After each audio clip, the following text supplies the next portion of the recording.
Alors, ce qui est essentiel pour l'UGAP, c'est d'accélérer la transition écologique. Donc bien sûr, l'accélération, ça passe déjà par une impulsion, une ambition qui est portée au plus haut niveau, et aussi par une montée de compétences de tous les collaborateurs. La transition écologique, donc on parle de changement climatique, transition bas carbone, mettre en place des transitions dans les territoires.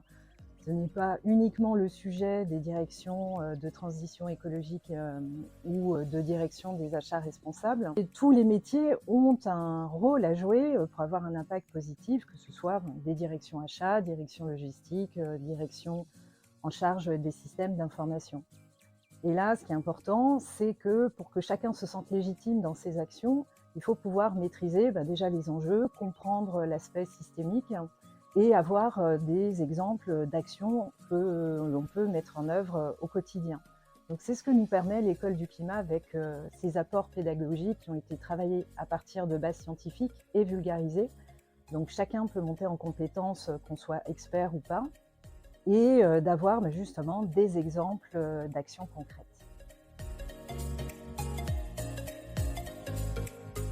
Étant assistante service client spécialisée service, j'ai trouvé dans cette formation un discours qu'apporte le service commercial aux clients, un côté institutionnel aussi et juridique, de comprendre un petit peu le cadre, que ce soit au niveau français mais aussi au niveau européen, et les enjeux concernant le climat.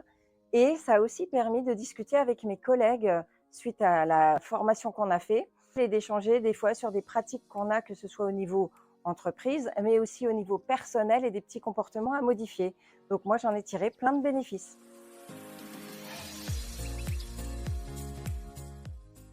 La mise en place de ce réseau d'ambassadeurs sur la base du volontariat, ça a été très motivant pour le faire parce que totalement nouveau et différenciant par rapport aux formations dont on a l'habitude à l'UGAP, en présentiel avec un formateur agréé ou en distanciel, mais du coup un petit peu isolé. Bah là, le fait de pouvoir échanger entre pairs de façon totalement décomplexée, ça a vraiment apporté énormément à l'échange et également à l'engagement des collaborateurs à venir suivre ces formations. Le fait de se retrouver ensemble en petit comité, franchement, c'était génial.